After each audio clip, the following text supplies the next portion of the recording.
mbokk yi dal leen jàmm ci suñu jotaay point corona ci bëccëgu altine tey bi ni ñu koy defee saa su ne ñu dellusiwaat fas yéene leen a jox xibaar yi nga xam ne ni ñoom ñoo mujj ci corona bi ngeen jàpp ni Sénégal joxe nañu lim bi waaye ñu njëkkee ci àdduna bi parce que dinañu permettre ñu xam dayoo jàngoro ji fu mu toll ci àdduna bi wax nañ ni ci bëccëgu àjjuma bi bëccëgu altine bi man xawma lu tax ma dem àjjuma ñu ngi ci 735 560 nit yoo xam ne doomu jàngoro ji dugg nañu leen 735 560 jegeeguñu million bi waaye nag ñu ngay wéy di dem rek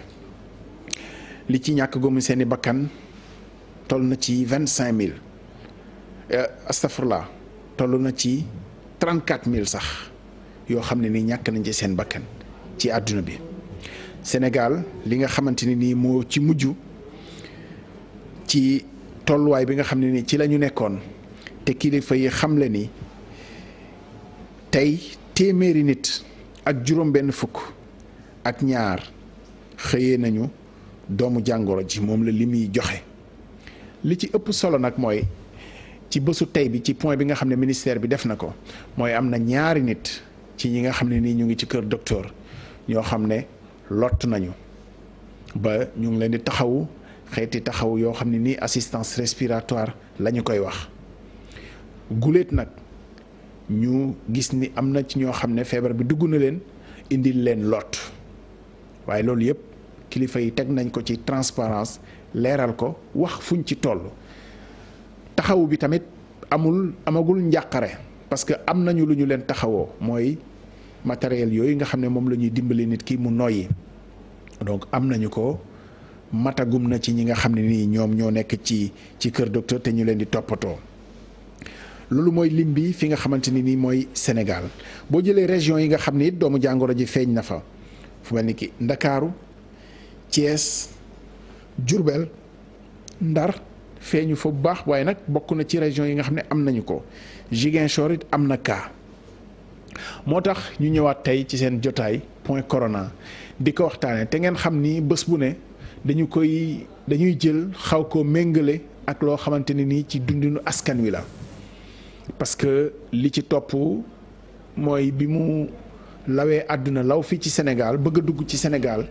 kilifa yi président de la République jël na dogal décréter état d'urgence teg ci couvre-feu bi mooy bés bu ne bu 8 heures ci ngoon jotee bëgguñoo gis kenn ci biti ba 6 heures du matin daanaka léegi yëf yi ñëpp miin nañu ko couvre-feu bi mu ngay dox ñu yokk ci teg ci confinement ñu ne nit ñi nañu wàññi génn bi yitte yi nañu ko wàññi boo amee yitte yu bari yoo war a dox ci bëccëg bi nga boole yëpp dox ko mu jeex dellu duggaat sa biir kër ñu yokk ci it ne ñi nga xam ne ñooy liggéey fonctionnaires yi ak administration léegi yawi nañu leen sax bu 15 heures yawi nañ ñëpp ndax nit ñi mën a am jotu ñibbi bañ a joteeg ñiy wattu couvre-feu bi ndax 8 heures warul fekk kenn ci biti loolu ba fi mu toll nii mu ngi dox bu baax sénégalais it soobu ci ànd ci ak digle kilifa yi ci suñu jotaay tey ñu war a waxtaanee loo xam ne nii dana neex mbayeen yi ça tombe bien parce que mbayeen laa fi invité ci sama ndeyjoor directeur marché central au poisson Abou Mbaye dalal jàmm. soo tudd woon waxu Mbayeen ak Cissé rek mu jaaxal ma mais maa ngi am mbégte bu baax ñëw tey teew fii si sa plateau bi di la féliciter di nuyu aussi ku ma jàkkaarlool di sër si man di xarit si man docteur Tening Sène. sax xam na sax sama lañ ci Abou Mbaye directeur marché central poisson bu ma nee marché central poisson nag ngeen xam ni kon. jën la ñu war a waxtaanee li tax ñu koy waxtaanee nag sabab bi bari na du caagan dañoo bëgg rek xool fu jën gi toll mais comme dafa may dogal yoo xam ne moo wàcc ci réew mi ci confinement ci dogale frontière ci ay réew ak réew te lu bari ñu doon jéggaani di wuti jën feneen lu mel ni ki Mauritanie ak yeneen loolu yëpp xëy na dana am njeexital ci nu jën di amee ci marché bi fenn gënu koo yeey nag pour ñu xam fu marché bi toll ak marché central au poisson bu Pikine bu ma wëlbatikoo ci sama loxo càmmoñ Adja Tening Sène la ñu fiy dalal di ku ràññeeku di médecin docteur vétérinaire Adja Tening Sène xam-xamam it màcc ci wàllu aquaculture maanaam mbayum jën bu ñu nee xëy waxee ko noonu yarum jën sax la ñuy wax Adja Tening maa ngi lay dalal bismillah. jërëjëf monsieur Cissé maa ngi lay remercier ci invitation bi di nuyu téléspectateurs yëpp ñuy seetaan TFM di ñaanal ñëpp jàmm ci Sénégal donc merci. jërëjëf monsieur le directeur Abou Mbaye bu xel yi demee ci jën ñu xalaat ni am na mesure yoo xamante ni mën naa am njeexital ci mu disponible am ndéet ba fi mu toll ni marché bi xëy na approvisionnement bi mu ngi fi mais ci xayma ci lan la ñu toll tey ci disponibilité jën ci marché bi. si xayma lu ñu toll mooy jën am na naam wàññeeku na bu baax nga xam nga pour fàttali rappel marché central marché boo xam ne moo gën a mag sous région bi donc su ma tuddee sous région Mauritanie si la bokk Gambie Guinée Bissau et cetera foofu yëpp jën dafa daan jóge di ñëw si marché bi donc mais jamono yi ba léegi marché bi mi ngi am approvisionnement ndax mareyeurs yi ñu ngi xëy si di jaay mais am na benn lu xaw a wàññeeku bu baax naam xëy na feeñagul bu baax mais xam naa bis yi nii plus muy dem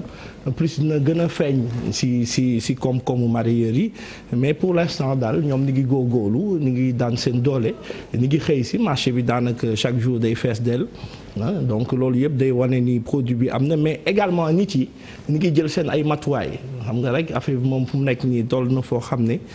ku nekk rek am nga njàkkare mais di dalal seen xel di leen ne daal marché bi pour l'instant ubbi na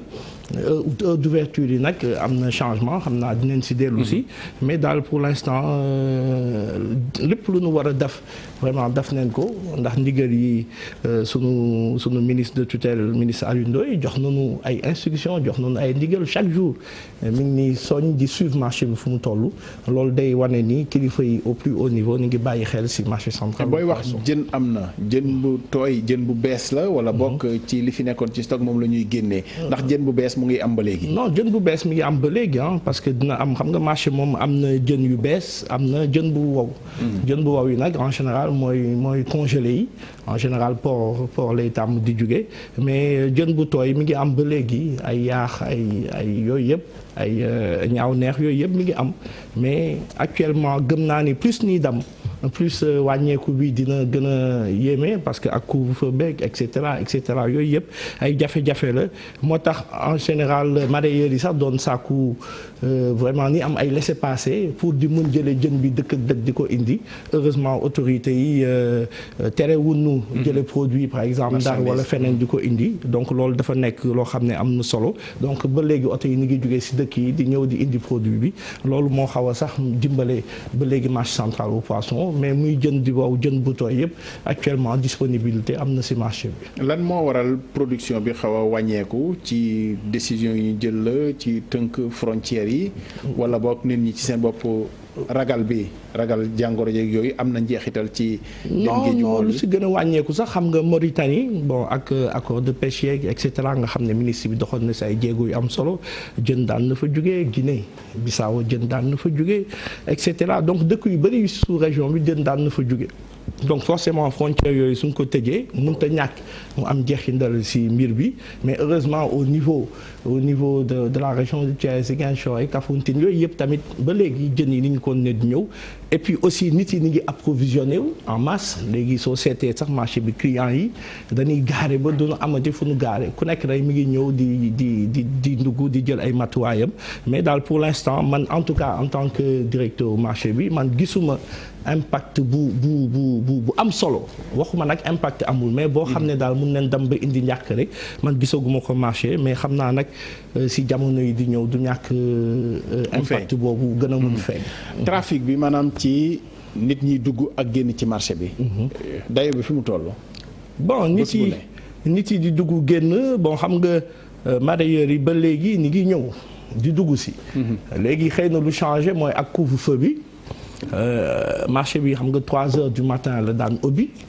ah tëj 16 heures man sax su ma gisee débat bi si tëj marché yi ñun loolu boobu nu ko dalee daf yàgg na boobu nu ñëwee marché bi amul woon bunt mais léegi c'est un marché fermé dafa am heure d'ouverture heure de fermeture boobu nu demee ba jafe-jafe bi am nu jël heure bi yéegal ko de 16 heures à 14 heures léegi boobu nu ko yéegalee di 16 heures à 14 heures président de la République décrété couvre-feu ne attention il faut nu gën a jël suñuy matuwaay nu jël heure bi yéegal ko de 14 heures à midi donc actuellement marché central 6 heures du matin 14 heures lay ubbi pour gën a rejoindre nag. 6 heures du matin bi am na incidence. si am na incidence bu baax parce que xam marché 3 heures du matin le mareyeur daan ñëw. commencé préparer seen jën teg ah 4 heures du matin baana yi commencé ñëw am nga 6 heures du matin baana yi gën a ñëw yokku 7 heures du matin clients yi commencé ñëw mais léegi. mareyeurs yi baana yi clients yëpp nooy daje 6 heures du matin donc forcément day nekk benn rush bu am solo mais heureusement yéen a ngi bëgg a wàcc yoon loolu la ñuy tere de. waaw tout à fait mbooloo mi dajaloo te loolu laay ñëw sax d'ailleurs mbooloo boobu moo tax ñu jël suñu ay matuwaay yi boobu ñu ko jëlee xam nga président boobu mu génnee le 15 waxtaan ak askan bi immédiatement le lendemain sunu ministre de tutelle ministre Alioune Ndoye daf ñu jox ay instructions yu fermes d'ailleurs sax mareyeurs yi wax nañ ma sant ko gërëm ko ndax taxawaayam dëgg yàlla rafet na par rapport ak marché bi ndax saa su nekk rek mi ngi ñuy soññ sànq rek si bëccëg bi ni ngi ñuy soññ marché fu mu toll ba nangam donc loolu boobu mu amee ñu ne attention problème mënut a ñàkk mu am kon lan noonu war a njëkk def mooy mettre en place benn comité parce que feebar bi dina am fu muy toll nekkatul mbiru directeur nekkatul mbiru mareyeur nekkatul mbiru président organisation mbiru marché bi yëpp la ñu ne nag il faut nu ànd bokk bàyyi ndax benn say mun résister par rapport ak impact boobu loolu boobu mu amee ne léegi ubbi bi si amee il faut nit yi organiser wu c'est-à-dire nun daan ñëwee far buuxante loolu léegi amatul léegi ak collaboration waa police nga xam ne ñoom dañoo nekk si biir marché bi léegi nit yi dañuy def rang nit yi dañuy rang bi nag lu si amélioré wu mooy léegi masque obligatoire. mbaa ñu ngi bàyyi xel distance sociale. justement fa laa doon ñëw distance sociale bi au début c'était difficile xam nga sénégalais rek moo tax li ñuy wax corona bi metti na mais quelque part mun nañ si jugee gën a dafaru parce que nit yi dama tàmmoon buuxante mais léegi ñi ngi rang léegi ni ngi leen di travailler si distance sociale bi ñi ngi sol masque. et cetera léegi balaa ngay dugg da ngay raxasu systématiquement. donc pour masque yi masque bi sax c'est important ma souligner benn affaire parce que tey suba dañ ma signaler am na ñu bëri ñuy ñëw am directeur bi nee na ku amul masque gant masque téeméer non ñun on n'a jamais été par ñun mosuñu dugg si yooyu xëy na nit yi nag lu ñu dugg rek day ëpp dafa am ñoo xam ne dañuy ñëw si biti jaay ay masque ay téeméer ay 1000 francs mais c'est vraiment exagéré d'ailleurs jël naa sax ay décisions fermes wax coordonnateur des activités ma ne ko à partir d'aujourd'hui ne travaille avec la police à ce que si environ marché bi yëpp bu kenn jaayiti foofu masque ni ngi wax askan bi wax mareyeurs yi ku nekk rek fexeel sa kër sa koñ pharmacie ba nga procurer masque ndax léegi masque obligation la pour dugg marché central donc léegi pour dugg il faut nga ñëw raxas sa loxo dispositif bi mi ngi ci buntu marché bi ne léegi soo duggee amatul dajaloo donc maa ngi lim instruction yu nu sunu ministre joxoon léegi dajaloo amatul léegi ku def groupe rek policiers yi dañu ñëw tas la et attention ku jaay sa jën damal ñibbi donc léegi ci biir àll bi espace de vente bi donoon ne léegi mareyeur bu fay toog di jaay foo nga am masque obligatoire ak gant ndax yow yaay jaay produit et puis yow kese yaay toog sa table wala fekkee toog nga ak kenn dina am aussi distance bu ñuy créer loolu yëpp ñu jox instruction ñu ko war a liggéey police di leen si jàppale donc actuellement affaire boobu léegi ñu xoolaat plan de circulation bi léegi marché soo duggee nit yi fu ñuy duggee ak fu ñuy génne bokkatul xam nga avant nit yi dañ daan télescopage ne non attention parce que comme que rush am na suñu amul ay feem comme ni ko nit yi di waxee on va aller droit vers des difficultés ne léegi nanu ubbi bunt boo xam ne ñëpp fa ne ñuy duggee nu ubbi bunt boo xam ne kuy génn fa ngay génne et que ku génn rek damal ñibbi amatul taxaw waxtaan léegi nu wax aujourd'hui lan mooy difficulté ci marché mooy mareyeurs yi dañoo am habitude bi lan la mooy wàcc compter seen xaalis toog laamiso waxtaan ne leen loolu léegi c'est fini mënatul nekk ku wàcc rek damal nga jël say bagage ñibbi ba sa kër sooy compter sa xaalis nga compter foofu heureusement ñoom nit ñi comprendre bu baax ci loolu léegi ministre bi aussi jox na instruction ne attention léegi vendeur de café parce que café foo ko gis day créer attroupement. ndekki attroupement añ attroupement jaaykatu beñe jaaykatu banaana loolu c'est fini. ñooñu ñëpp génn nañ leen marché bi ci biir marché bi. voilà léegi. seen directeur yaa ngi rey yeneen activité di. waaw non du rey mais xam nga activité dee tuuti moo gën ñëpp loolu. waxuñu jaaykat yi tamit nañ. voilà mais parce que tamit xam nga loolu lan moo koy favoriser. parce que tey soo jëlee fuy jaay café ñëpp daal di nañ koy wër daf ko waxtaanukaay. et puis jaaykatu café bi si yan condition lay jaayee café du moment que amuñu ci maîtrise ñu ne. tàng naag tàngul bul dugal solo ñu ne daal léegi vendeur de café yi attention léegi may leen nu tuuti diir bi nga xam ne ni ngi nekk di xeex pour affaire bi wàññeeku may leen nu rek nu daal di xool nan nañuy organiser léegi aussi si au niveau administration yow dafa naa xam nga si dara marché central nekkul rek ay mareyeur am na administration bu am solo boo xam ne dépassé na ay ñaar téeméeri nit ñun tamit dañoo jël immédiatement sur instruction de l'autorité ay mesures mooy léegi ñu dëkk fu sori ñëpp ñu jógee ay baax ñi dëkk fu sori wala ay femmes yu wannu lor wala ñoo xam ne seen santé dafa fragile ñu ne leen toog leen seen kër ba diir bi passé ngeen nekk réduction effective. voilà tout à fait on a mis un service minimum. suñu administration léegi soo fay dugg fauteuil yu ñu tegoon ci accueil bi yëpp on les a enlevés pour éviter les attroupements ne léegi sooy dugg da ngay def gel main dañ lay defal test température. ñu xam ne lépp ok nga daal di dugg man daanaka administration bi arrêté naa visite yëpp pendant un bon bout de temps donc yooyu yëpp mu nekk léegi sax entrée véhicule léegi sooy dugg am na fem bu bees bu ñu génne mooy léegi sooy dugg dañuy désinfecter pneu yi ak fu ñuy laale bunt yi loolu balaa ngay dugg marché bi. visiteurs yi da ngay sol masque ba pare nu jox la gel pour nga daal di kii léegi nag mais lu am solo lu ma neex Cissé mooy. si feebar bi laa xam ne acteurs yi ay jàmbaar nañ parce que ñoom seen bopp noo ne am nañ yéene daf mettre en place benn caisse de solidarité parce que boobu ba léegi ñun jënd neen dégager neen montant bu am solo si instruction au ministre Alioune Ndoye ñu jënd ay produits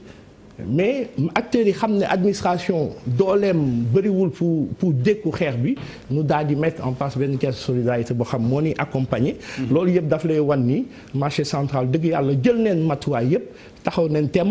xeex ànd bokk ndey bokk baay pour lutter contre ce coronavirus. maa ngi ñëwaat léegi. Adja Tening Sène Abou Mbaye wax na lépp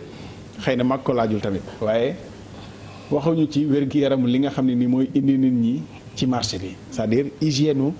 produit bi nga xam ne ñi ñëw ci marché bi yëpp mu la ñuy wut si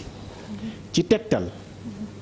nan la ñu war a faggandikoo ba bu weesoo mesures yi nga xam ne nii ci nit ñi la ak organisation bi xëy na mën nañoo wax moom yéen la ñu jël pour étalu marché yi mais lan mooy digle ak tegtal waa kër docteur yi nga xam ne ñooy toppatoo wàllu woowu ci situation bi ne bu mel nii ñu mën a faggu produit bi ci boppam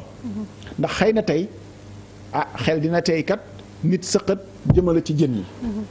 yeneen i jamono xëy na du choqué kenn waaye tey lu ñu war a bàyyi xel la dëggantaan am déet dëgg la Miss Cissé danga may tuuti rek ma ñëwaat ci tuuti sur le point Covid yow def nga rappel bi fàttali nga mesures yi autorités yi jël wax nga aussi cas yi nga xam ne mooy cas yu bees yu ñu am Sénégal et pour ne pas être alarmiste mais je peux dire que c'est inquiétant parce que am nañu fu nga xam ne waruñu fa yegg parce que bu ñu fa yeggee gestion crise bi day metti ci ñëpp économiquement et cetera donc vraiment ñuy wax ne mesures yi nga xam ne ministre de la santé moom lay digle vraiment nit yi gën ko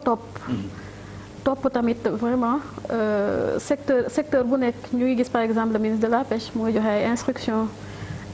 monsieur Abou Mbaye mu ngi koy wax sànq acteurs yi tam topp ndigal yooyu ba nga xam ne ku ci nekk ci sa secteur vraiment di nga mën a maîtriser contamination bi. ci loolu tamit xam naa du ma jeexalte rafetlu ma décision yi nga xam ne depuis début crise bi président Macky Sall mu ngi koy jël ànd ceeg gouvernement am ànd ceeg ministre yi ànd ceeg ñëpp ànd ceeg Sénégal yëpp ñu taxaw comme benn nit vraiment pour xeex feebar bi. donc balaa may dugg ci point bi tamit danga may ma nuyu l'association des femmes vétérinaires. parce que ñoom nga lëkkaloo ci mars bi di ñu invité ci say émission donc maa ngi leen di nuyu à travers la présidente madame Fatou Touré. donc li nga wax dafa am solo je pense que ba léegi contexte Covid bi moo ko indi parce que Covid bi dafa di feebar boo xam ne zoonose la maanaam dafa jógee jaar ci mala pour ñëw ci nit. muy lekk wala même contact te zoonose mooy feebar bi nga xam ne mala daf koy wàlle nit wala nit di ko wàll mala. mala bi nag mën na ko wàlle nit ci dañu dëkk les animaux de compagnie mën na wàlle nit feebar ci def ko lekk wala def ko jege. on a même les animaux sauvages les rats. les kaña yi yooyu yëpp mën na indi feebar donc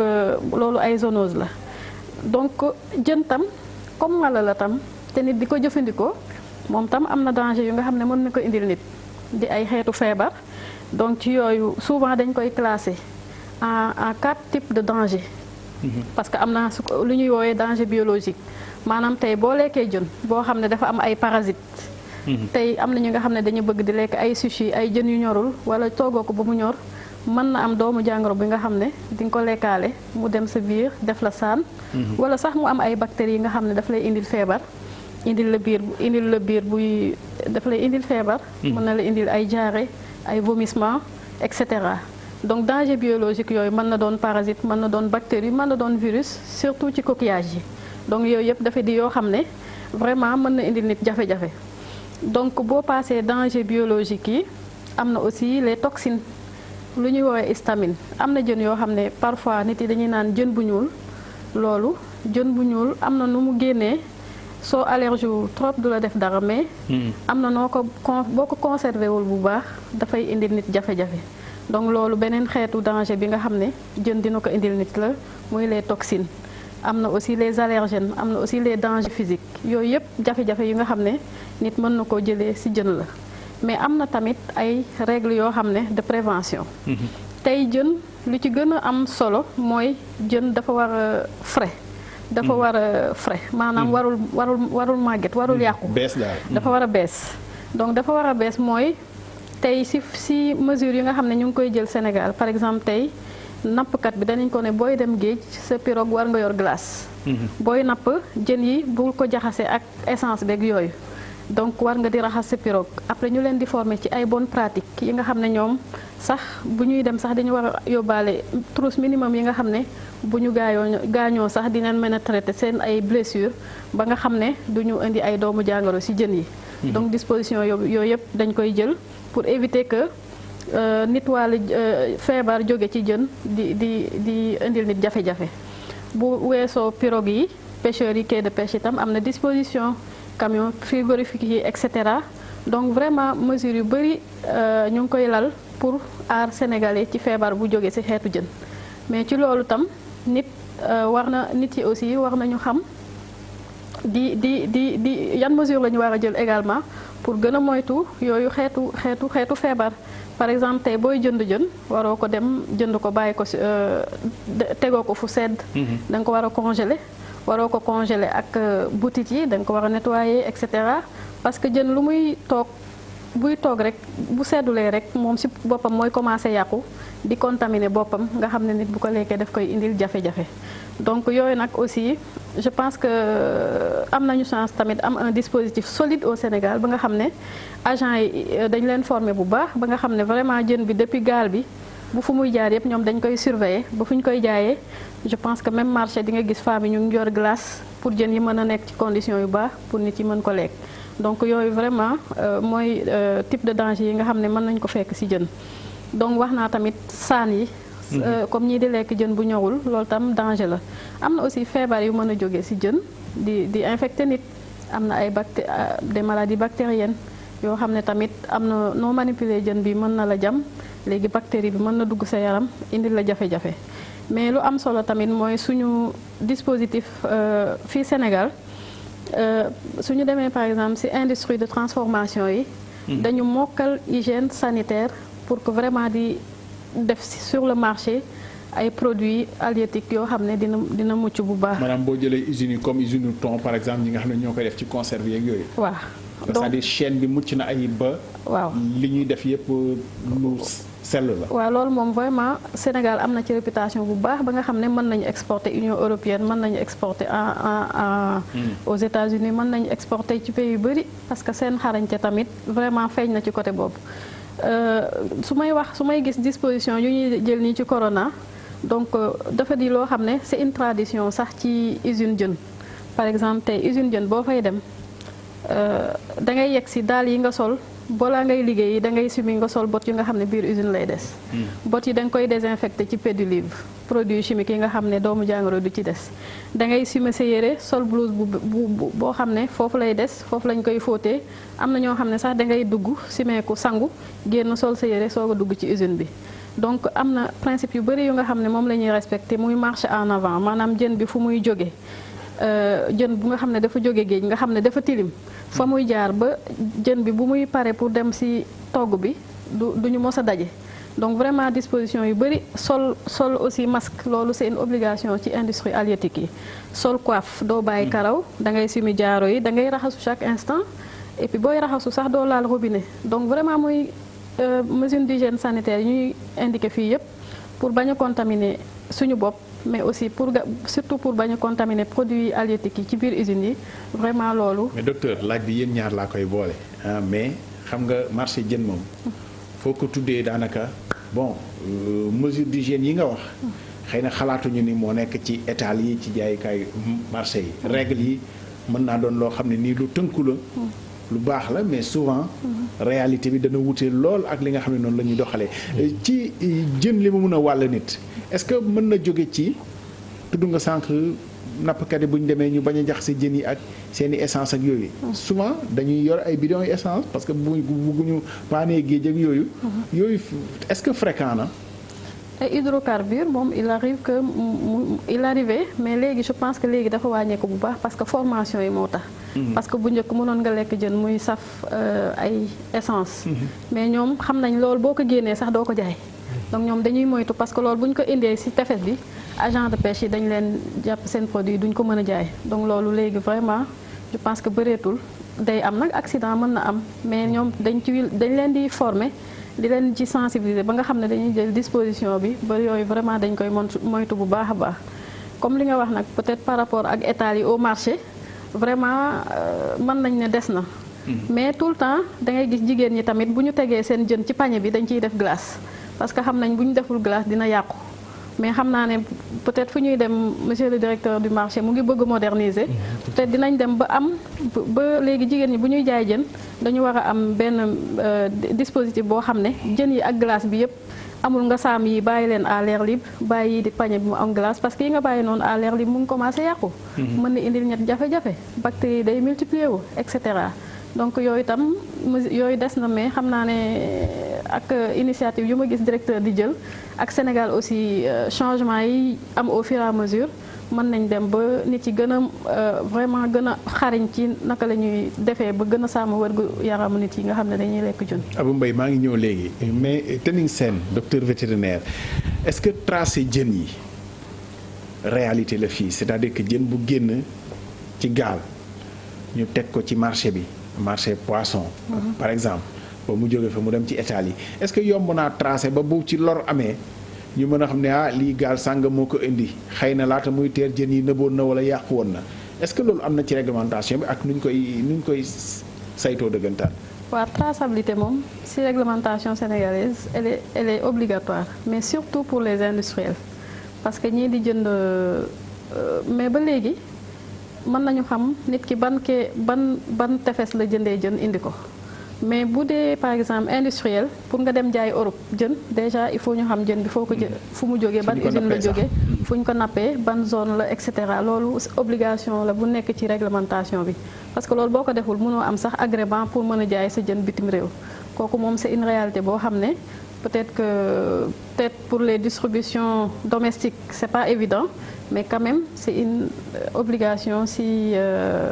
souvent c'est vrai que souvent dañuy foog ni norme UE Union européenne yi. mooy tegu suñu kaw ba ñuy saytu ba ñuy fàggandikoo set geek sellal gi mais bu desee ñun ci suñu biir rek ñu daal di yolomal daal di woyofal. waaye loolu nag ministère de la pêche nee nañu loolu amatul par exemple parce que bu njëkk dañu naan quai agréé Union européenne quai exportation quai. léegi nag ministère de la pêche ministre nee na loolu amul parce que ñëpp ay nit lañ. lu ñuy lekk fii ñun tubaab yi gënuñu ñoo bëgg lu baax. donc fépp foo quai bi nga xam ne dafa war a nekk aux normes sanitaires jën yi fay jaar war a dem Europe ñun tam jën yu ñuy lekk Sénégal noonu la si normes yooyu la war a jaar donc loolu vraiment ba nga xam ne quai yëpp léegi dañu leen di mettre aux normes pour que parce que ñëpp ñoo yem droit quand même ci am jën bu sell. fii lan moo fi gën a fréquent ci jàngoro joo xam ne dana jóge ci jën dem ci nit bu weesoo jën bu nëb moo xam naa mbay nii rek a koy lekk waaye bu dul ñoom xam naa ni kenn du ko jëfandikoo. waaw léegi yàlla def na ni feebar yooyu comme lu ma ko waxee. comme agent yi dañuy saytu souvent jën yi yàlla def na ne sax c'est pas répandu si bëriwut lu muy dem ba yegg ci nit. li gën a bëri daay mooy allergie yi nga xam ne histamine. te loolu problème bi moo lu koy indi mooy défaut de conservation rupture chaîne de froid bi souvent. jën yi nga xam ne dañu riche en histamine comme le thon comme ay yaboyax yooyu. donc yooyu bu yàggee ci tàng rek day commencer mën a indil nit allergie loolu daal moo fi xaw a bëri mais pour feebar bi nga xam ne nii dina dem ba indil nit jafe-jafe je pense que norme sanitaire ak contrôle agent yi. tax na ba vraiment ñun bëriwul luñ koy remarqué fii daal. dinañ ñëw léegi parce que dinañu xuusaat ci wàllu wér-gu-yaram bi ndax xam nga kuréelu mbootaay xeet yi bànqaasam bi toppatoo wàllu wér-gu-yaram dafa jógee digle léegi sàmmonteeg wér-gu-yaram ñu tuddee ko One Health maanaam wér-gu-yaram mala yi ak wér-gu-yaram nit yi bu ñu koy fàggandiko bu ñu koy saytu yépp lañu war a boole ndax léeg-léeg mala lor nit moo ñu fi tax a toog tey Covid 19 bii ba fa muy mujjee. mala moo ko wàll nit donc baax na ñu boole ñaar yëpp di saytu wér-gu-yaramu mala yi jur gi ak lépp luy jóge ci biir géej te ñu koy jëfandikoo monsieur le directeur Abou Mbaye directeur marché au poisson Tening Sène am na loo xam ne junj na ko tontu bi xëy na yow yaa ko yor ci étal yi parce que wax dëgg fa yàlla nag marché poisson moom bu dul sa bos beneen ak beneen a ci yem daanaka dañuy jàpp ni fu ñuy jaayee jën warula set àndul ak sell dañuy nekk ci deretu jën yi butit fi ñuy waasee sax daanaka mook fi jën yi ni nekk benn la loolu est-ce que ci contexte bii nii gën naa fës ba ñëwut ci ay pexem déet non ñun moom xaaruñu sax contexte moom may wax chaque jour su nga gisee ni tëj léegi marché yi pour raxas leen sax man rek daf may jàpp parce que marché chaque jour da nga ko war a raxas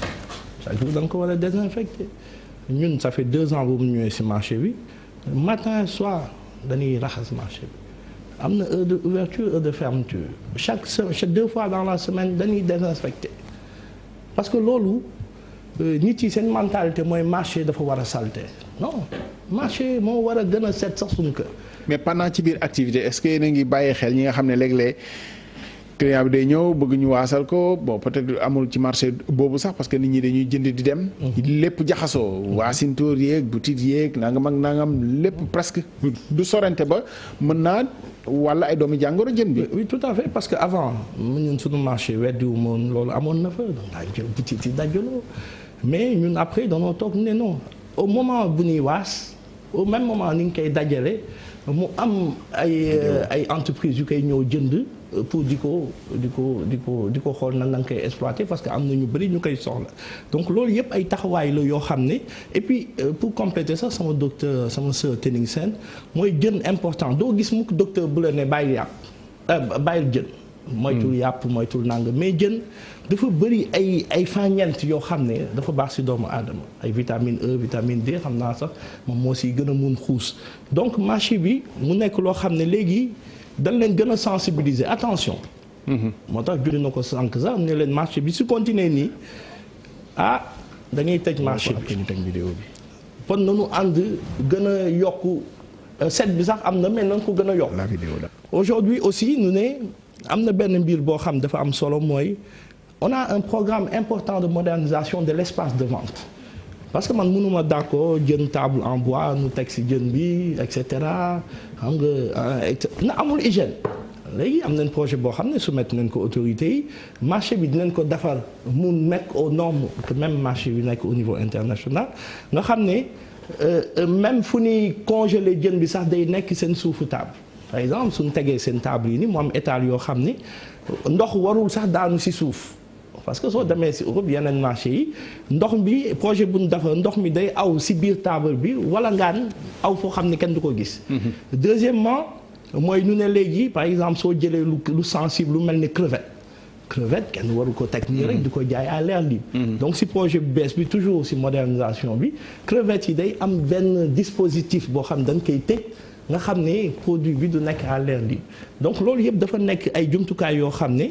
ni ngi def effort si set bi si sellal bi di nettoyer parce que lu ma doon ñaxtu boobu ma doon doog a ñëw nit yi dañ daan bàyyi ba nit yi pare jaay du doog a nettoyer mais leen non parce que nit siy jaay jën au même moment da nga war a nettoyer au moins sax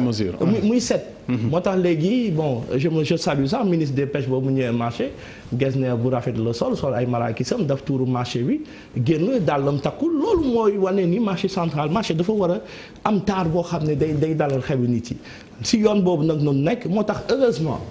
coronavirus Covid 19 boobu mu ñëwee mu fekkul marché bi si condition yu bon parce que su ko fekkoon si conditions yu bonnes mooy immédiatement dañuy tëj marché bi. Donc heureusement on a pris toutes les dispositions ànd koog vétérinaire yu nekk marché central d'ailleurs ñu ngi leen di féliciter bu baax parce que marché kese moo am logiciel de traçabilité ñun marché jën ñu fay dugg à temps réel xam nañ ko parce que dañoo am logiciel de traçabilité boo xam ne saa su nekk rek xam nañ fu jën bi jugee ak nan la amee man chaque semaine ñu yónnee ma ko ñu def ko rapport. Directeur est-ce que tey bu ma demoon marché ba. ñi toog di jaay tiim jën yi. ñëpp sol nañu masque am déet. Aujourd'hui à l'heure où je vous parle. képp kuy toog sa table di nga sol masque sol ga. loolu moom demain je vous invite à venir au marché vérifier cela parce que dafa nekk exigence léegi ku ko daful sax dañuy ñëw lem sa table yóbbu ko poste police ba yow nga wuti masque ak gant. Parce que dootuñu foowee wér-gu-yaram askan bi parce que aujourd'hui marché bi mu tëjee marché central au poisson exemple mais ça sera la catastrophe dans la banlieue parce que marché central mooy poumon économique banlieue plus de ay junni nit suñu añee marché moo tax nu am ko junni nit suñu ndekkee marché moo tax nu ndekki da ngay gis sax ñoo xam suñuy ñëw 100 francs passe rek nañu yore ak seen taaba bi am autour du marché daal. voilà c'est-à-dire loolu mooy tax suñ duggee nu lebal leen jën nu dem jaay mun dundal seen njaboot donc marché bu toll noonu tey danoo war a ñëpp danoo war a ànd jàpp ñoo jàppale marché bi. waaw mais na sell aussi. voilà tout à fait sell bi bu amee xëy na nit ñi mën nañ cee jàpp. tout à fait mais sell boobu ñun si noonu nekk si noonu musa nekk sax d'ailleurs moo tax ma ne aujourd'hui sell boobu dafa war a ànd ak discipline.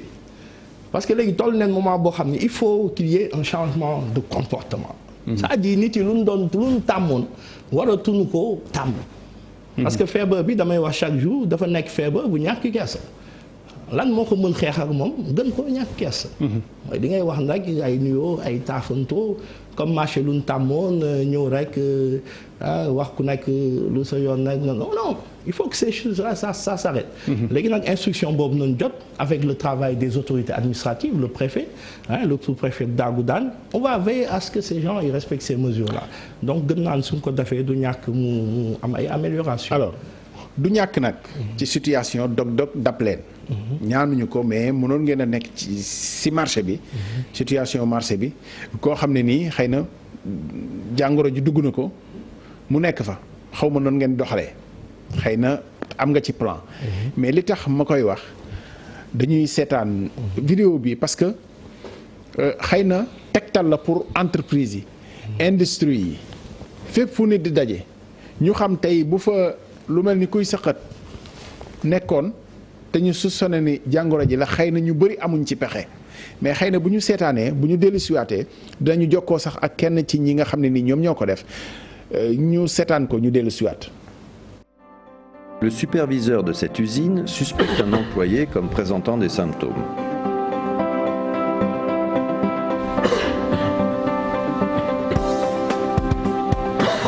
Sans s'approcher, il demande au cas suspect de rester à son poste de travail et de ne pas bouger. Il alerte alors le service médical de l'entreprise et reste à son poste. Au niveau du service médical, aussitôt l'appel du superviseur d'usine reçu, l'infirmier déclenche la procédure d'intervention en informant le service hygiène et sécurité. Le service hygiène et sécurité est avisé aussitôt de la zone d'intervention.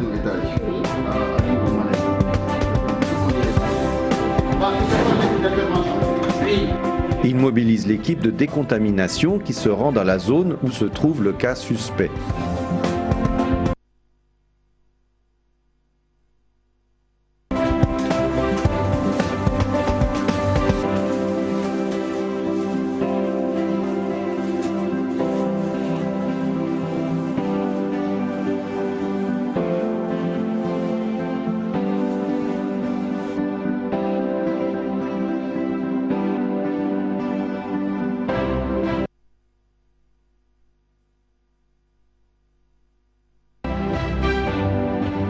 Après échange avec le superviseur d'usine, l'équipe hygiène et sécurité établit un périmètre de décontamination. Il procède alors à l'isolement du périmètre et au balisage de sécurité.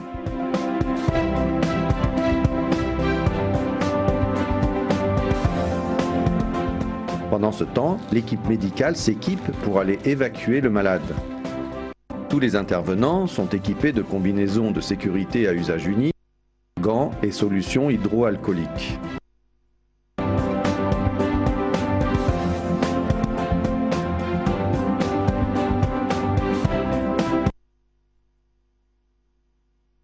Le médical demande au malade de se désinfecter les mains avec une solution hydroalcoolique. waaw ouais, parce que De porter un masque, de porter si possible des gants afin de réduire les risques de contamination.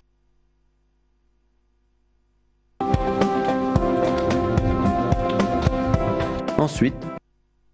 rapidement par l'équipe qui respecte la distance de sécurité jusqu'à la zone d'isolement déjà aménagée dans l'entreprise. Le malade est installé dans la zone.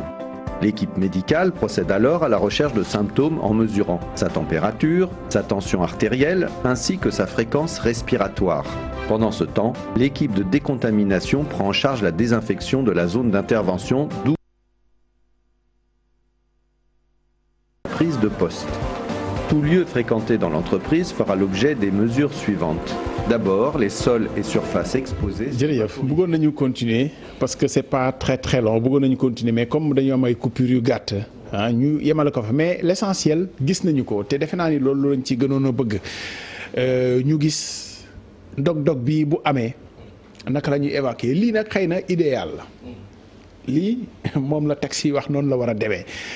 ñu jokkoo ci ak ki nga xam ne nii bokk na ci ñi ko def wala ci kilifa yi Pape Abdoulaye Djigal ñu ngi lay nuyu est-ce que yaa ngi dégg Pape Abdoulaye Djigal alors est-ce que Pape Abdoulaye Djigal mu ngi ñuy dégg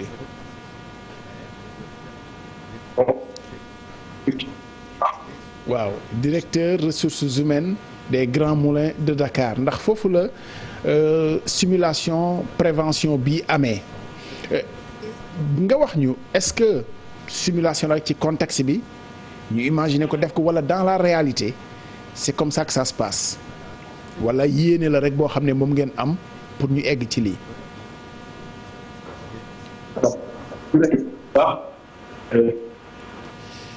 ay je pense qu'on a un petit souci ah.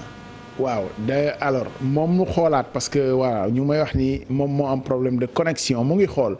bu jekkee mu dellu siwaat parce que doon na baax mu expliquer ñu parce que bu fekkee ni dañu ko def comme film rek idéal bon baax na nit ñi gis ko mais bu fekkee ni réalité la bu fa nekk aussi baax na ñeneen nit ñi entreprise roy monsieur le directeur lii boo ko gisee yow da nga naan ci lii nga bëgg a dem wala ci nga nekk parce que lii defe naa ni espace buy recevoir du public tey te di liggéey ci loo xam ne nii lu ñuy lekk la fii ñi fa nekk ci farine bi la ñuy liggéey donc nit saqat sax mun naa wàll produit yi nga xam ne ni moom la ñuy liggéey marché central bi tey bu dog-dog amoon lu ciy pexe. waaw bon moom nga gisee vidéo bi d'ailleurs ñu ngi leen di féliciter bu baax si taxawaay boobu mais ñun fekkoon na sax moo tax lu may seetaan maa ngi ree parce que xam nga ñun dañoo am plan d'action ñu ne lu ñuy def léegi ak lu ñuy waaye def si bis yi di ñëw mais si suñu plan d'action bokk nañu am benn zone d'information léegi dañoo bëgg wut benn zone boo xam ne képp ku gis lu la jaaxal nga ñëw signaler ko fa nga ne ah man de feebar bi lan laa si bëgg xam lan lay waral waaye suñu gisee kenn koo xam ne njortu nen ni yaramam neexul wala mu ngi sëkkat wala nangam ñu ñëw signaler ko si zone d'information ni ngi travailler ak district bu Pikine pour si biir marché bi ñu aménager fa benn pièce boo xam ne ku ñu am njortu ni sa yaram neexul rek ñu jël la tëj la fa le temps district di ñëw loolu Inch'Allah rapidement d'ici 2-3 jours ça va être effectif pour que xëy na sax xëy na tolloo gunu fi ndax moyens yi xëy na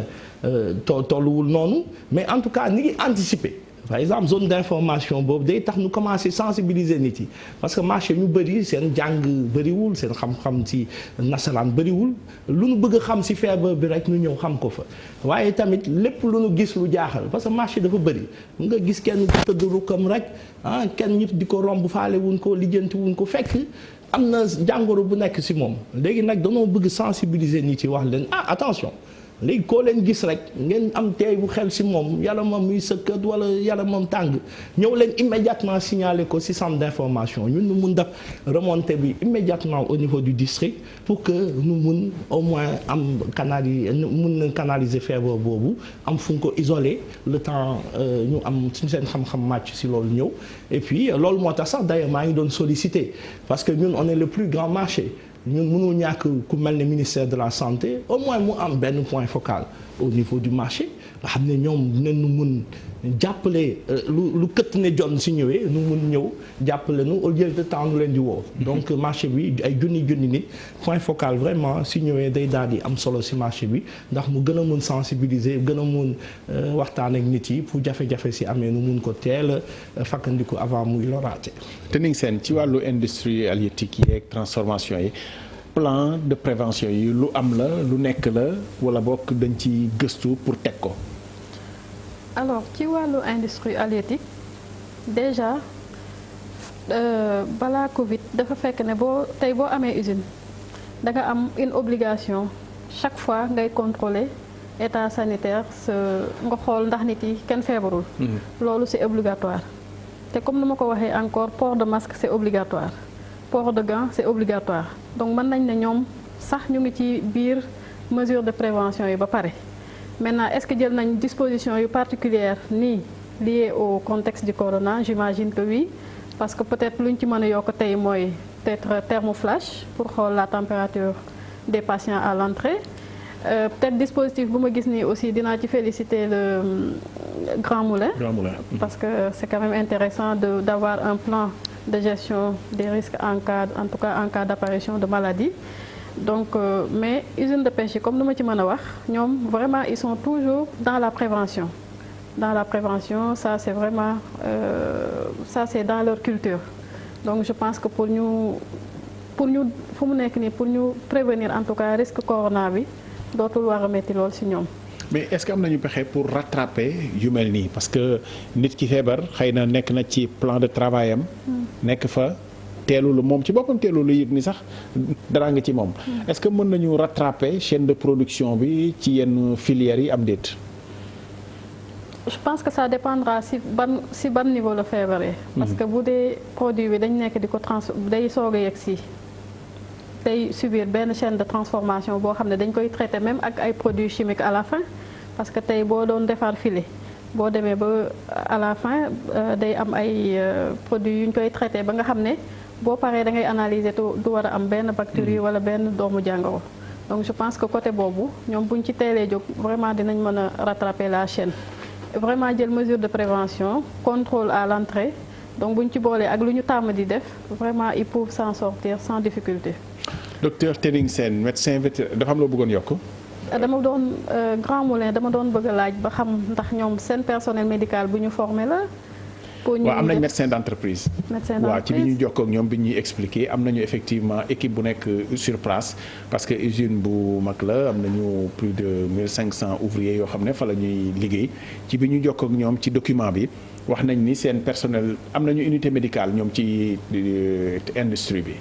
waa ci pôle usine bi. parce que lu may ragal mooy peut-être tey bu ñu bëggee bu dee personnel bu ñu yore amuñu formation bu doy ci nu ñu war a gérer. crise Covid bi bu ñu bëggee évacuer est-ce que du indi yeneen contamination. Est-ce que c'est pas le corps médical qui est habilité à venir prélever le malade et cetera def tout. alors ci li ñu gisul ci vidéo bi ci vidéo évacuation bi pour génnee ko du ñoom ñoo ko def mais ñoom dañ ko yóbbu ci périmètre bu sécurisé ak périmètre isolement li ñu gisul ci vidéo bi malheureusement moo ñu ko mayil parce que man seetaan naa vidéo bi intégralement donc évacuation bi effectivement personnel bu habilité moom moo koy def mais dañ ko yóbbu ci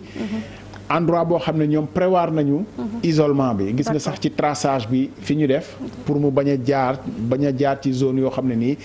ñeneen ñaa ngi fa peut-être que dans d'autres circonstances dinañ ko gën a mën a xool mais loolu la woon docteur ñu jàll ci wàll boo xamante ne nii xëy na ci perspective yi la ëllëg parce que moo tax ñuy wax Covid bi dugg na Sénégal mais ci filière yëpp dafa am njàngat jeexital bu muy def ci économie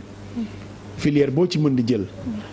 tudd naa fi sànq ci njëlbéenu émission bi pharmacie defe naa ni bu ñu jógee ci lii président de la République ñaari yoon ci conseil des ministres wax na ministre de la santé mu baral taxawul industrie pharmaceutique ci biir réew mi ndax xëy na mënuñu dépendre rek ci jéggaani garab jëli Inde wala jëli France wala jëli feneen te ñu am capacité yeeg compétence yi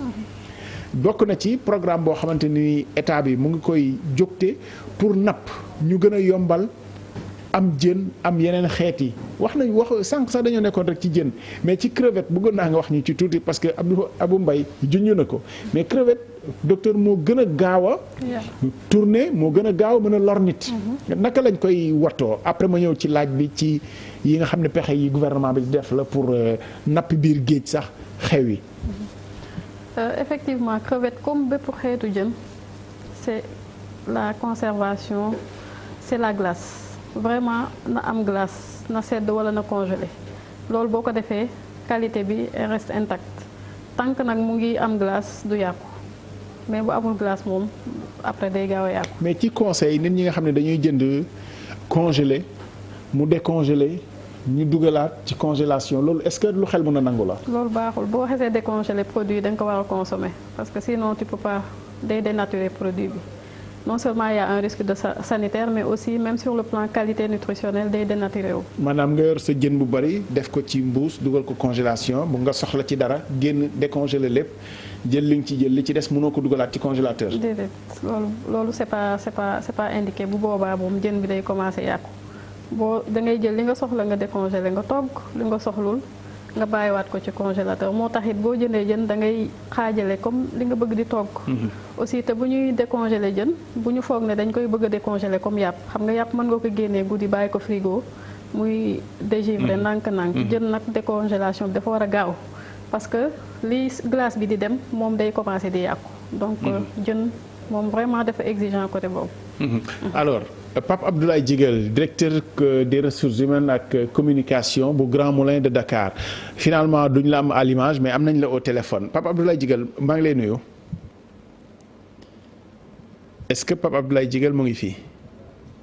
alors bon je pense qu'il n'est pas en ligne donc dañuy jàll ci parce que bëggoon nañu ci tontu yi laaj yi nga xam ne Pape Abdoulaye Djigal oui waaw ñu ngi lay nuyu ñuy jéggalu ci jokkoo bi nga xam ne nii bëggoon nañu ko en vidéo sottiwul mais ñaar ñi ma nekkal ci plateau bi docteur Tening Sène la médecin vétérinaire Abou Mbaye directeur marché central poisson bu Pikine seetaan nañu vidéo bi yeggalewuñu ko parce que am na ay coupure alors laaj bi nga xam ne moo fi jib docteur Tening Sène bëggoon naa xam évacuation bi nu mu mujjee yéen a ko fa génnee est-ce que habilité ngeen pour def ko naka ngeen ko doxalee ak document bi sax lan moo ko sabab. jërëjëf Abdoulaye ñoo ngi leen di gërëm ci kaddu bi ak jox ñu kaddu bi pour que ñu waxtaan ci document bi boo leen gisee ñu def ko dañu topp rek li yoon wax li yoon teg employeur bi en matière de protection ak toute prévention wu santé ak sécurité wu salarié bi. épidémie bi ñu nekk situation boo xam ne kenn mënu ko woon prévoir dem na ba toll ci pandémie boo xam ne ku ci nekk il faut nga trouver ay solutions pour anticiper ni mu waree ñu xam ne que temps wu formation xaju fi xam ne que préoccupation bi ñu bëree ko bokk ñu nekkoon nañ ko jéem a def li ñuy wax vidéo boo xam ne képp fu mën a nekk tey mu nekk ci mbirum usines yi mu nekk ci mbirum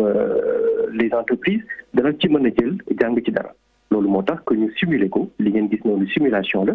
ñu def ko ak présence su médecin wu caisse de sécurité sociale ak présence su médecin wu entreprise bi ak présence su équipe bu hygiène yi ak équipe bu santé yi nga xam ne ñëpp ñu ngi ci biir Grand Moulin de Dakar. ñu def ko tamit ci topp aussi protocole boo xam ne dañ ci dégg ko ak caisse de sécurité sociale de sorte à ce que mu nekk loo xam ne ku ci nekk di nga ci mën a jàng te di nga ci mën a pratiquer sans que ñuy jël nit ñi di leen boole ci cadre formation. loolu daal loolu moo doon li ñu doon ut ci vidéo bi ba tax tamit ñu tas ko tey mu jëm ci côté conseil national du patronat mu jëm ci côté syndicat professionnel des industries du Sénégal ñëpp bokk ko mu nekk loo xam ne Grand Moulin ko def mais askan bi yëpp war nañ ci jëriñu. mais yéene la wala lii moo nekk réellement ci entreprise yi. non lii moo nekk exactement ci entreprise bi ci lépp lu jëm ci infrastructure ak ci lépp lu jëm ci prévention bu ñu fàtte ne que employeur dafa am lu ko yoon teg en matière de prévention des risques professionnels dafa am tamit lu ko yoon teg en matière d'évaluation des risques et de mise à jour de l'évaluation des risques maanaam saytu lan mooy li nga xam ne mën na dal ci salarié bi te tamit bu fekkee ne lu bees dafa yow ñu jéem ko mettre à jour maanaam jéem ko méngaleel ak li ñu tollool Covid-19 ñu tollool nag nekk na loo xam ne kenn mësu ko fi gis pour évacuer tey salarié boo xam ne dafa feebar dafa am doomu jàngoro bi am na loo war a appliquer en matière de distance am na loo war a appliquer en matière de am na loo war a def bu jaar yoon loo xam ne dafay tere yow mi dem tamit pour jëli ko foofu nga jàpp nga jot ci doomu jàngoro yooyu yëpp tey bu ñu ko jàngul waxtaan si déggoo si erreur mën na am te erreur boobu exposition la ci salarié bi te pourtant mu ngi ci cadre liggéeyam loolu moo tax ñu ne di yëpp simulation la formation la vidéo la boo xam ne pour que nit ñi jàng si la mais li ci nekk yëpp ay disposition la yoo xam ne mu ngi ci entreprise bi te moo ngi bokk ci li nga xam ne loolu la ko yoon teg loolu la ko comité d'hygiène et sécurité teg loolu la ko comité de crise bi nga xam ne mu ngi ci entreprise bi dénk comme liggéey pour que ñu def ko su fekkee ne situation boobu daf ñu fekk ci suñu liggéeyukaay. rapidement laaju docteur Tening Sène moo nekkoon évacuation bi ñan ñoo ko def ndax xam nga kaaw Covid évacuation bi c'est complexe. dañ ko jëlal seen bopp wala service habilité ñoo ko def. fi mu nekk nii boo leen seetaanoon film bi ba mu jeex. di ngeen xam ne que egguñu ci évacuation ñun li ñu def mooy prise en charge. isolement questionnement contrôle médical bu njëkk bi jël liste question yi nga xam ne moom la ministère teg daal di au numéro yi nga xam ne ñoom ñoo war a yow pour évacuer ko. du entreprise yi ñoom ñoo war a évacuer ñoom li ñu war a def mooy prise en charge daal di isoler ki nga xam ne dafa am doomu jàngoro bi di door a au ministère service su ministère yi si numéro vert bi ñu jox pour que ñooñu yow jël relais bi accompagner malade bi ñu mu waree. rapidement naka ngeen faggoo chaîne de production bi nga xam ne salarié bi mu ngi ci woon. dégguma ma ne naka ngeen faggoo chaîne de production bi nga xam ne salarié bi mu ngi ci woon. ñu njortu mu mën a am contamination wala leneen. question bu am solo la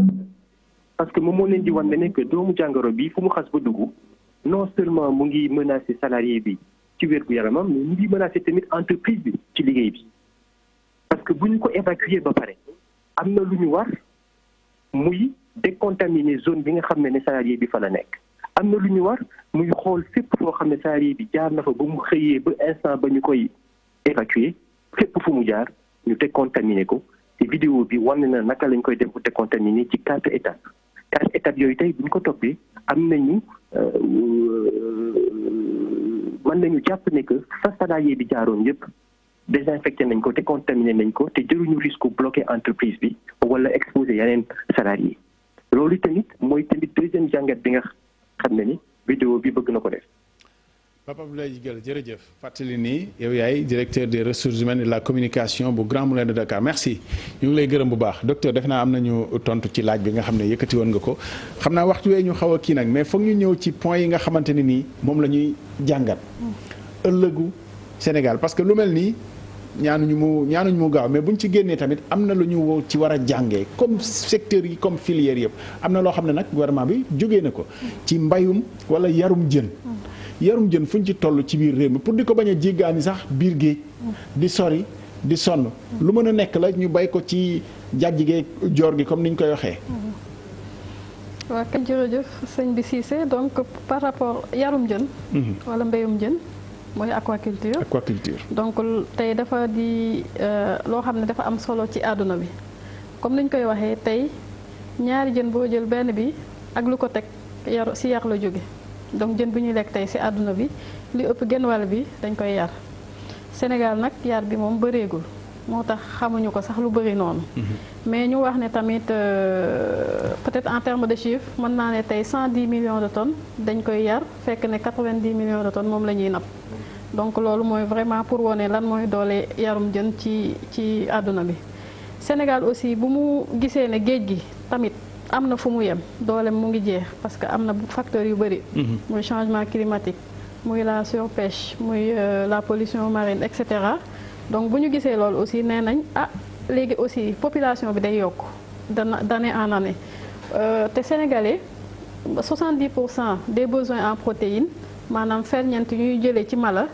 70% yi ci jën lañ koy jëlee muy jën bu tooy wala bu wow wala kecce wala géej donc loolu sénégalais yi dañu soxla jën pour vraiment seen wërgu-yaram seen màggaay ak yëpp léegi nag état bi ne comme noonu la. te vraiment géej bi am na fu mu yem nit yi dañuy yokku jën dañ ko soxla Sénégal donc ñun tam nañu jublu ci yarum jën donc ci loolu la ñu joxee benn orientation boo xam ne une forte volonté politique ci plan Sénégal émergent pour vraiment ñu développer yarum jën avant loolu sax depuis 2006 créé nañ agence nationale de l'aquaculture pour mu def promotion jàngal nit yi ni ñuy yaree jën expliquer yarum jën et cetera donc loolu ñu ngi ci en tout cas ñu ngi ci yëngatu depuis là. mais nag en 2014 ak plan Sénégal émergent vraiment gouvernement bi da cee gën a jël ambition bu gën a mag ne vraiment dañu war a yar jën bu baax vraiment mu am impact ñëw combler au moins ñu am 10% yoo xam ne ci suñu protéine day jóge ci yarum jën. donc loolu ñu ngi ciy liggéey soreegum nañu quand même résultat bi mais disposition yépp tout ce qui est document stratégique ak yépp ñu ngi koy kii donc liggéey nañ ko. donc di koy développer ndànk-ndànk di wax ne forte volonté politique boobu aussi am nañ un portage sectoriel ba nga xam ne ministre des pêches et de l'économie maritime monsieur Aline Ndoye première communication en conseil des ministres mu ngi ko def ci aquaculture parce que xam na aussi njëriñ bu mu am ak importance bi ko président jox ak en tout cas njëriñ bu mu amal Sénégal yi en termes d'apport protéique donc pour wax ne perspective la comme ni nga ko waxee fu ñuy jëm mooy tey bu ñu demee ba suñu jën doyatul te dañu war a dem uti jën ci dans la sous-région mën nañ ko compléter ci yarum jën moo tax dañuy naan aquaculture mën na combler le gap maanaam lu ñu manqué le ci jën mën nañ ko yar pour mottali suñu soxla ci jën ci Sénégal. aquaculture mën naa tax Tamba ñu bayee fa wala yaree fa jën bu bees bu tooy xepp. Tamba Kolda partout vraiment fépp mën nañ ko yar. te mën nañ ci yar en quantité c'est-à-dire yar bi ci ban diir lay doon xam nga boo jëlee yarum ginaar dañu naan ci 45 jours ngay yar sa ginaar pour mën koo jaay yarum jën bi ci ban àpp la. waaw léegi ça dépend ci ban jën ngay yar tamit parce que xam nga am na jën boo xam ne bi ñu gën a xam ñun est-ce que yéen a ngi ci. waaw bu ñu gën a xam ñu ngi ci muy waas. coof yi duggagoo leen ci. coof yi duggaguñ ci muy waas ak. yàqu na c'est le directeur. waaw coox bi moom ñëwagul waaye dina ñëw parce que xam nañ ne Sénégal dañu bëgg jënu géej donc waas bi ñu ngi koy yar ak géej ak yas bi yas mooy comme kong d'eau douce donc yooyu ñu ngi koy yar mais jën yooyu en général boo ko yaree ci juróom benn weer mën nga récolter mën na mat taille commerciale nga jaay ko mais bu dee loolu bu dee nag jënu géej yi jën bu nekk rek da nga am sa durée d'élevage bi nga xam ne si ngay mën a mat si lay mën a mat pour ñu mën ko jaay donc jën bu nekk dafa am cycle d'élevage am. waas bi nga ne cycle d'élevage bi ñaata la. bon waas bi moom léegi fu mu nekk nii Sénégal boo yaree ba 6 mois vraiment mën nga am waas boo xam ne def na 300 400 parfois sax ça dépend boo ko yaree bu baax mën nga am ay 500 grammes. ci plan d'eau ak alimentation bu baax boo ko defee. léegi est-ce que mën nañoo dem ba ci ni ñu ko defee ci yenn unités yi ay nit ku ne def sa waaxu ba pour yar jën wala boog. lu réglementé la loo xam ne dañ ko war a surveiller du ku nekk ko war a mën a def naka lañ koy doxalee. d'accord léegi jën nekkul ne ku mu neex nga dem ak fu mu neex nga yar parce que li tax jën da nga ko war a yar fu sell déjà yow boo bëggee def tey yarum jën da nga war a tàggoo bind demande ANA agence nationale de l'aquaculture wax leen te ngay yar jën ñooñu nag dañuy saytu fi nga war a yaree jën bi bu dee amul benn crainte sur le plan sanitaire bu yaakaar nañ foofu amul du indi jafe-jafe nit man nañ la bàyyi nga yar bu dee nag dañu yaakaar ne foofu boo fa yaree jën bi du sell peut-être am na ay parce que mën na am ay bactéries yoo xam ne dafa baaxul ci nit. mën na am ay métaux lourds mooy lu nga xam ne métaux lourds dafay jóge ci mbalit ay batterie ak tout ce qui est déchets ménagers yu bëri. yooyu tam jën bi bu koy accumuler nit bu ko lekkee baaxul. donc mën na am ci biir aussi ay pesticides am na yëpp yu nga xam ne dañ koy saytu balaa ndox boobu nga mën ci def jën. kon daal bàyyi ko au niveau gouvernement mu yor ko moo gën a yemb. non gouvernement bi sax day gunge. won nit yi nu ñuy def parce que nit ki nga xam ne mooy yar jën moo war a gën a sàmm qualité jën bi. parce que bu ko sàmm maanaam nekk comme ku yor sa poulailler rek jël sa 45% yar ko jaay pour def un coup. mënugul nekk noonu. mënugul yombee noonu parce que aussi dafa am des textes. dafa am un code. il faut aussi ñu xam ne am na ay normes sanitaires yoo xam ne jën boo ko ci yaree boo ko yaree ci conditions sanitaires yu nga xam ne baaxul da ngay indil jafe-jafe nit. mu indi rek le concept de transmission de maladie ou contamination de pathologie en tout cas de l'homme à l'animal ou contamination chimique affaire yooyu lay indi donc ba tax na tey pour yar jën tamit y a des conditions vraiment minimales tey am nañu benn plan de surveillance boo xam ne mooy wax tey fu ñuy yaree jën site bi naka la mën a mel qualité chimique ndox bi naka la war a mel donc loolu ñu ngi ko liggéey ak DITP c'est un arrêté ministériel dañu war a analyser ndox bi def ko plusieurs fois ak yenn saison yi ba mu wóor na ne foofu baax na pour ñu mën a def yenn par exemple lu ci mel ni yoxos ak yooyu dafa xaw a compliqué fu ñu koy yaree donc yooyu yëpp ñu ngi ci. bu ngeen ñuy door a jël tombe ci ñuy wax ay waas ak ay yoxos ak yooyu ñu ngi ci émission Covid ba léegi dafa di rek dañu doon jàngat li nga xamante ni nii mën naa jóge ci lor ci jën. parce que tey jën lañ doon waxtaanee marché bi la ñu doon waxtaanee sax. marché bi ndax am na jën ndax dana ñàkk am du ñàkk parce que yëpp yu ñu war a waxtaanee la. monsieur le directeur waxtu wi fi mu toll nii wéy na. luñ ci mën a teg ma fàttali nii France toll nañu diggante. ndax lu toll ci 400 nit ak lu teg ñoo ñàkk seen bakkan ci bëccëgu tey bi ci Covid 19 bi France romb na limu 3,000 nit yu ñàkk seen bakkan ci Covid 19 bi. baax na kon ñuy xam ni jàngoro ji du fo du caaxaan day rey lor gi nañu fexe ba mu romb dayo bi mu nekk fii ci Sénégal donte tey ci décompte bi nga xam ne ministère bi def na ko. 242 ñoo amee doomu jàngoro ji dugg ci ñoom. am na ci lim bu wér sant yàlla waaye li ci bees tey mooy am na ñaar ñoo xam ne kër docteur nangu nañu ndax ñoo ko siiwal ne lott nañu ba ñu ngi leen di defal assistance respiratoire xëy na nag dayo boobu la ñu yéenewul àgg ci malade yi ci nekkoon yëpp tollooguñu woon foofu. waaye nag ñaar ñi nga xam ne ñoo lott noonu ba ñu leen di defal assistance respiratoire yàlla na leen yàlla yëkkati te lim bi yem foofu bañ a yokk. monsieur le directeur Abou Mbaye bu ñuy yéen ci marché bi jënu yar yi jotuñu fa yegg si jënu napp gi rek fay ñëw. non jënu yar yi jotuñu fa yegg si waaye si suñu projet de modernisation daal dinañ say xalaat. tabax ci biir marché bi benn centre technique d'aquaculture bu tax centre technique d'aquaculture te nga yem ci central Ndiaye mi rek wala. waaw bon xam nga ñun moom bon ñun jeunesse bu bees bi pour mun ginnaaw dee rek pour man lépp mën na nekk. donc aujourd'hui war neen mun parce que jaaykatu jën yi ñi ngi dëkk Saloum ñii Jolof ñii et cetera. donc bëgg mettre en place benn centre technique d'aquaculture boobu ñu ngi siy liggéey ak waa ANA. pour nu jàngal nit yi lan mooy aquaculture. parce que fan la ñu jëm comme ni ko docteur waxee. donc si loolu noonu nag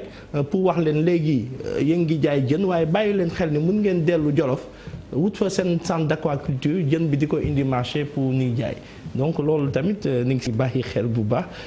xam naa ñu sant Cissé moom dina leen arrangé en tout cas daal rapidement en 2 secondes rek 30 secondes mooy ñaax ñuy ñëw di jënd marché central yëpp ñu xam ne jafe-jafe yi bëri na prévention yi tax na mais loolu yëpp pour seen njëriñ la ñu ànd ñu ñëpp conscience ci danger bu feebar bi mun indi marché bi ni ngi toll benn moment critique boo xam ne ñun ñëpp dañoo war a ànd lu ñuy tere ñu bàyyi ko lu ñuy santaan ñu def ko ndax sunu ministre loolu la ñu sant di ñaan gouvernement bi ñu bàyyi xel marché central au poisson ministre bi mi ngi siy jàpp bu baax comme nu mu ko mujj defee waaye am na fu ñu jëm suñu amul état bi suñu ñëwul gën ñu jàppale dina xaw a difficile donc ni ngi tàllal suñu loxo di ko tàllal acteurs yëpp di ko tàllal njiitu réew mi incha allah. statut bi bu ñu yàlla mayee tal ak jàmm ba ñu génn ci Covid bi mois de mai xanaa balaa 1er mai statut bi dana war a lijjantiku. waaw incha allah loolu tamit bokk na si. Adja Tening Sène docteur vétérinaire vraiment rafetlu nañu sa ànd ak ñun ci li nga ñu gindi ci wàllu plan sanitaire wala santé ci wàllu li ñuy jëfandikoo jën yi Adja Tening nag sañu ma la bàyyi nga dem te tàggoo mbokk yi joxe dige yi ak tegtal yi. ci kàllaama gi ci séeréer waaw raxasu yeeg moytu génn bu bari bi bismillah en 30 secondes. d'accord jàkkaarloo ak sa caméra voilà. maxey simna fop fogol séeréer lemba aussi jirre ko andoon te ref coronavirus 19 pour winu muccute in way ngeɗa wiin we ten lan loxo gen ministère de la santé lemna manam fat winu mo fo pin gen den jigeerno soxla bu wat fat caaƴax mo fo mbinne te ɓek école go mbegelo fat aussi xewatna bu gar fata alaxada ɓeya xooxu saafi rek laxadu ngaan to doy a jingira alcool sax grawe xen watna aussi moy tox xewa donc vraiment in way ngeɗayo nuun xen o xotoxa aussi fata o xotox kam kandalo mbat a kaw mouchoir o xotoxang ƴutang betin donc daal vraiment wiin fat ngorgorloox in tektal gene pour que aar xoox den aar njaboot nen ten aar fop Sénégal i ngeɗayo jirre ko rok na me roog o fi te wat me fo jam ak salaam merci. sama xel dem ci sama xarit Georges Déthié Diop ma nga ca Guinée mënagul ñëw saafi rek waaw même boo nekkee foofu saafi du noonu la raxasu bi du mooy saafi jeex na kon mbokk yi jëm leen di gërëm di leen sant suñu jotaay la woon point corona tey ñu fàttali Sénégal 162 téeméeri nit ak juróom-benn fukk ak ñaar yu am doomu jàngoro yi am na ñaar ñoo xam ne lott nañu alors may fàttali baax na film bi ngeen seetaan sànq waa ji ngeen gis muy sëqat bu ko kenn daw bu kenn yaakaar ni daf koy yor film la woon rek acteur la voilà mu ko doon joué rôle bi da koo joué dara jotu ko baaxoon nañu préciser ko ndax xam naa ay mbokkam mu ñu ko gisee sax ni lii kañ la déedéet simulation la woon rek voilà mu ngi noonu waajooju dara jotu ko baaxoon nañu leeral ko parce que dafa am ñoo xam ne dañoo gaaw a saalit jërëjëf ñu leen di gërëm di leen sant ëllëg incha allah